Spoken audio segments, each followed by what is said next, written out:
Student, Bismillahirrahmanirrahim. Today we are going to discuss our next topic, main points of Rutherford's atomic model. Lecture number second में हमने पढ़ा था कि Rutherford's atomic model, उसने जो experiment पेश किया था, उसने जो एक्सपेरिमेंट किया था वो हमने पढ़ा था. आज हम पढ़ेंगे about the main points of Rutherford's atomic model. उस एक्सपेरिमेंट जब हमने प्रीवियस लेक्चर में जो एक्सपेरिमेंट डिस्कस किया था, स्टडी किया था, जो रदरफोर्ड्स ने प्रेजेंट किया था 1911 में.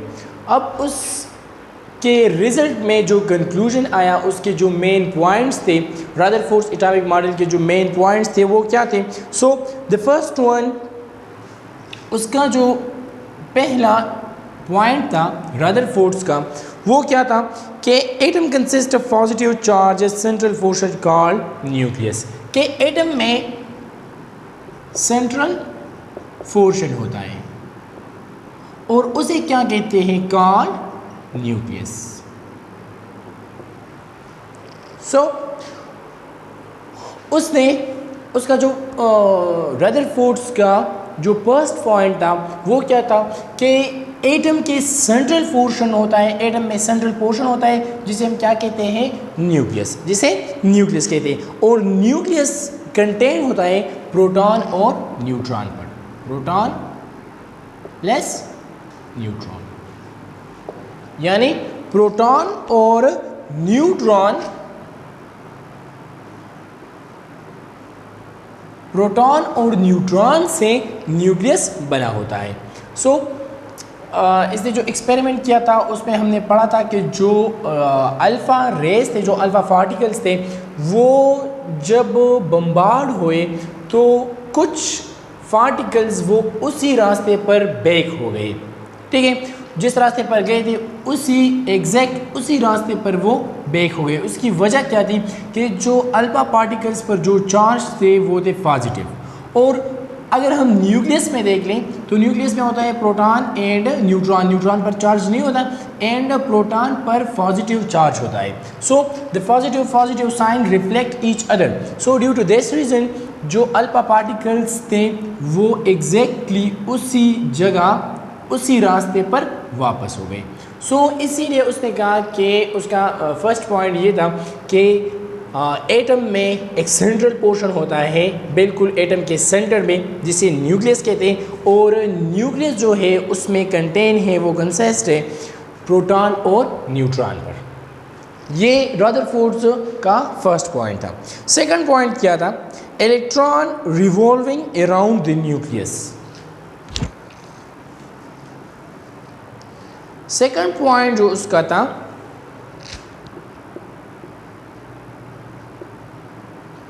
electrons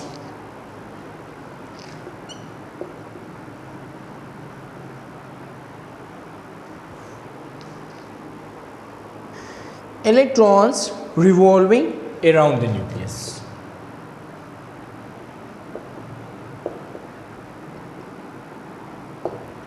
Around the nucleus with high speed, just like the planet around the sun.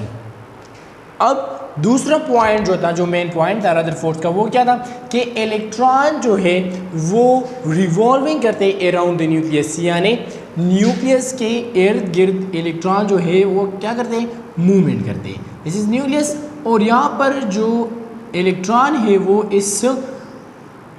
यहाँ पर मूवमेंट करते हैं. डिफरेंट इलेक्ट्रॉन्स वो मूवमेंट करते हैं अराउंड द न्यूक्लियस, न्यूक्लियस से. यहाँ पर प्रोटॉन एंड न्यूट्रॉन होते हैं और यहाँ पर electron. So electron revolving around the nucleus, just like जैसे सूरज से जिस तरह प्लैनेट रिवॉल्विंग करते हैं, जिस तरह घूमते हैं, इसी तरह इलेक्ट्रॉन जो है वो न्यूक्लियस से घूमते हैं. So this is the second point of Rutherford's. The third point, the electron revolving around the nucleus would require centripetal force. Third point उसका क्या था कि जो इलेक्ट्रॉन रिवॉल्विंग करते हैं अराउंड द न्यूक्लियस, वो उसको ज़रूरत है, they required centripetal force.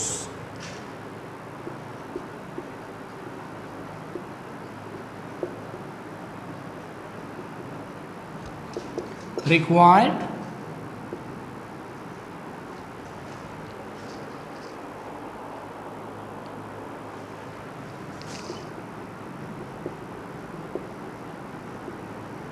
Centripetal force. Centripetal force कौन सा फोर्स है? वो फोर्स जब फॉर एग्जांपल ये न्यूक्लियस है, न्यूक्लियस के इर्द गिर्द इलेक्ट्रॉन घूमते हैं, सो यहाँ पर इस इलेक्ट्रॉन और इस न्यूक्लियस के दरमियान सेंट्रीपिटल फोर्स होता है जो इलेक्ट्रॉन को यहाँ पर घूमने में मदद करती है कि ये उसका पोजीशन बरकरार रखने में वो मदद करती है। दिस सेंट्रीपिटल फोर्स हेल्प वो किस चीज़ में मदद करती है कि इलेक्ट्रॉन स्पेसिफिक पोजीशन पर मूवमेंट करे, ये यहाँ से बिल्कुल उसी मदार में, बिल्कुल उसी शेल में वो मूवमेंट करे। इसकी जो इसीलिए जो जिस फोर्स की ज़रूरत होती है उसे हम कहते हैं centripetal force. The size of the nucleus is very small as compare to the size of the atom. Fourth point जो था वो ये था कि the size of nucleus is very small. Size of the nucleus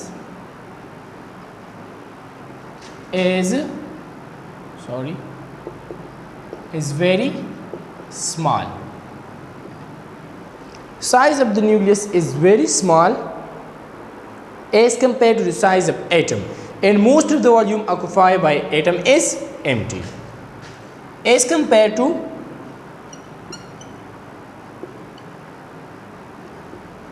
the size of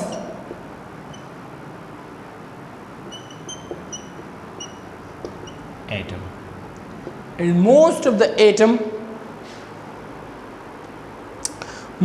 the volume occupied by the atom is empty.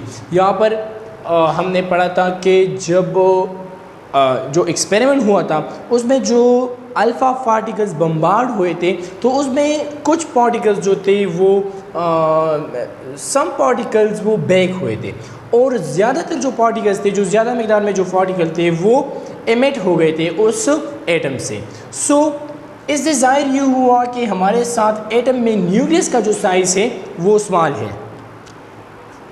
For example अगर हम यहाँ पर एटम ड्रा करें तो एटम बनिस्बत, फॉर एग्ज़ाम्पल अगर हम ये डार्ट लिए तो बनिस्बत एटम का जो पूरा साइज़ है उसमें न्यूक्लियस का साइज़ बहुत छोटा है as compare to the whole atom. अगर हम यहाँ पर आपके बुक में लिखा है पेज नंबर 43 पर कि the most of the volume occupied by the atom is empty. ज़्यादातर वॉल्यूम जो है, ज़्यादातर जगह जो है वो एटम का वो एम्प्टी है, ठीक है। यहाँ पर सिर्फ और तो ये था fourth point of Rutherford's atomic model. इसमें क्या था कि जो न्यूक्लियस का जो एटम का जो पूरा साइज़ है as compare to whole atom, nucleus का जो साइज़ है वो इंतहाई स्मॉल है, वो वेरी स्मॉल है। सो ज़्यादातर जो वॉल्यूम है एटम का वो एम्प्टी है, इसीलिए उससे ज़्यादातर पार्टिकल जो थे वो एमिट होते थे अगर हम एक्सपेरिमेंट को देख लें। So the point fifth,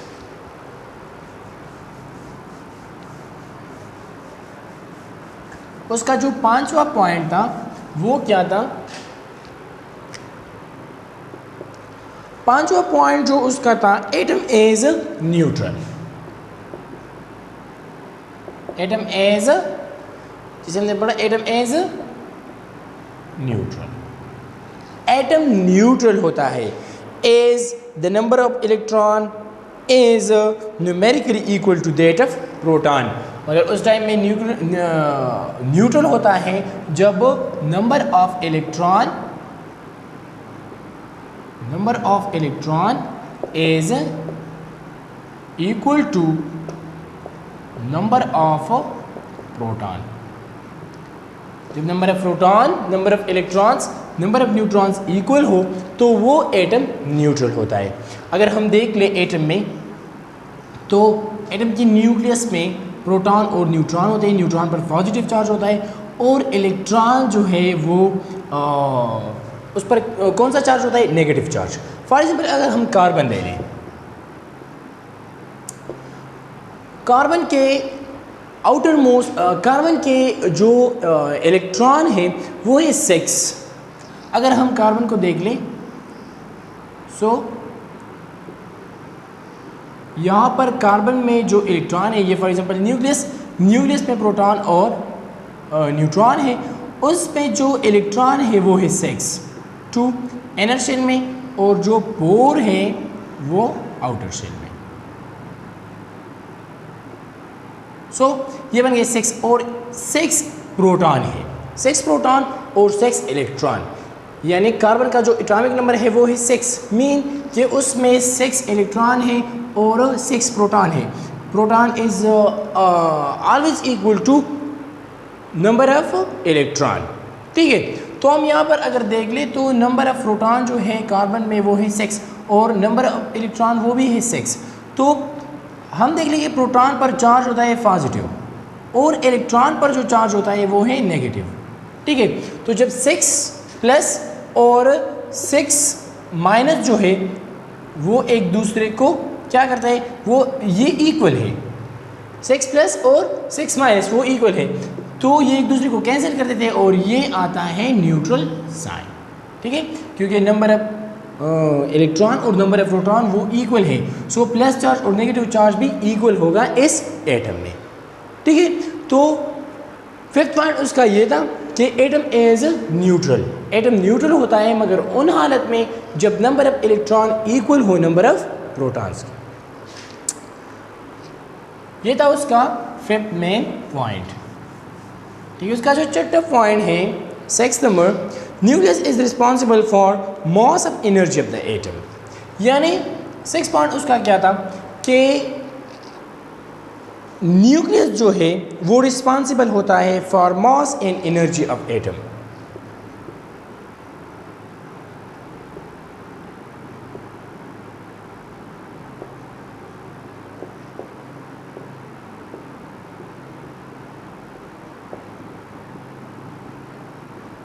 for mass and energy of atom, यानी हम अगर किसी एटम का मास मालूम करते हैं तो हम क्या करते हैं, अगर आपने एटॉमिक मास अगर आपने पढ़ी हो, शायद प्रीवियस लेक्चर में हमने पढ़ा था कि एटॉमिक मास हम किसे कहते हैं, number of proton and neutron, उसे हम एटॉमिक मास कहते हैं। और मास जब हम किसी एटम का मास मेजर करेंगे तो वो न्यूक्लियस से करेंगे, यानी न्यूक्लियस में जो प्रोटॉन और न्यूट्रॉन होते हैं उससे हम किसी एटम का एटॉमिक मास को मालूम कर सकते हैं। अगर हम इलेक्ट्रॉन की बात करें तो वो नेग्लिजिबल होते हैं, क्योंकि इलेक्ट्रॉन दूसरे एटम को ऐसे एटम है जो दूसरे एटम को इलेक्ट्रॉन दे सकते हैं या दूसरे एटम से ले सकते हैं, तो इसी वजह से इस एटम के मास में फिर फ़र्क आ जाता है। मगर प्रोटॉन और न्यूट्रॉन वो हमेशा स्टेबल होते हैं। तो इसीलिए जब न्यूक्लियस जो है वो रिस्पॉन्सिबल होता है for mass and energy of atom. ये था उसका 6 पॉइंट। तो ये था हमारा आज का topic, main points of Rutherford's atomic model. ये रदरफोर्ड्स का जो मेन पॉइंट थे अबाउट एटम वो क्या थे, वो ये 6 पॉइंट थे। इसको हमने डिस्कस किया, स्टडी किया, जो मेन 6 पॉइंट थे। इंशाल्लाह नेक्स्ट लेक्चर में जो डिफेक्ट्स थे इन रदरफोर्ड एटॉमिक मॉडल, 4 डिफेक्ट्स थे, वो इंशाल्लाह अपना अगले लेक्चर में डिस्कस करेंगे। That's enough for today, thank you.